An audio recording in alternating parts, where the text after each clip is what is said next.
My name is Margaret Nazario. I work at NASA, and this is my story.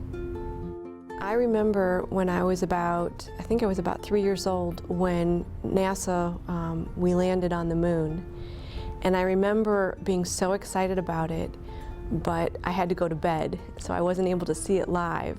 But I remember waking up early the next morning wanting to know what happened. Did it land? How did it go? So to me, that was one of the biggest memories that had an impact on me as far as wanting to explore and be interested in space. I think what inspired me to work at NASA was a visit that I had to the NASA Visitor Center here at NASA Glenn Research Center when I was about 6 or 7 years old. I wanted to have some type of a memento. So I picked out these two patches. One is from Apollo 11, this one, and the other's from Apollo 12.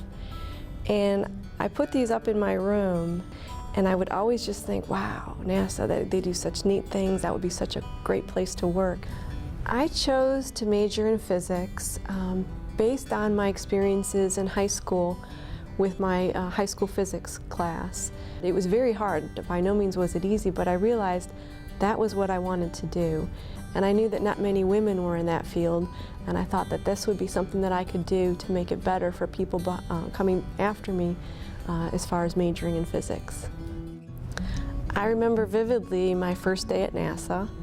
It was June 4th, 1990. I was amazed how big NASA Glenn was. I remember my supervisor meeting me and taking me around to meet all my coworkers, and I remember how friendly and warm everyone was and welcoming they were of me to the group.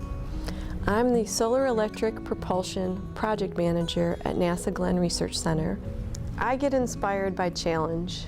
I like to put myself in situations that are outside my comfort zone. I decided I wanted to drive a race car. And I decided I was going to go to the biggest race track that I could think of, and that was in Talladega. So I went down there by myself, and I drove the race car around the track. You're going so fast, your frame of reference is very different than anything you've ever done before. You just know based on how quickly things are flying by you. And I think I got up to about 165 miles an hour, which is pretty good. So next time, I'm going to go faster.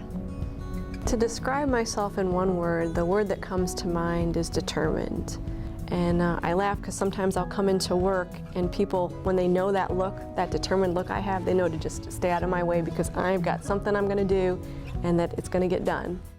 I was inspired by the Apollo era people at NASA.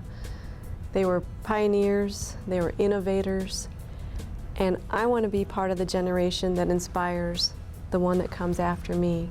And that's part of the reason why I'm very much involved in the mentoring programs that I am. Advice that I would give people in the next generation stems from a quote by Jack Welch, and that is, control your own destiny or somebody else will. Another thing that, a piece of advice that somebody gave me that was very, very important to me was, don't be the one to tell yourself no, that you can't do something, because there's plenty of other people waiting to do that for you. And that would be something that I would like to pass on to the next generation. My name is Margaret Nazario, and I work at NASA.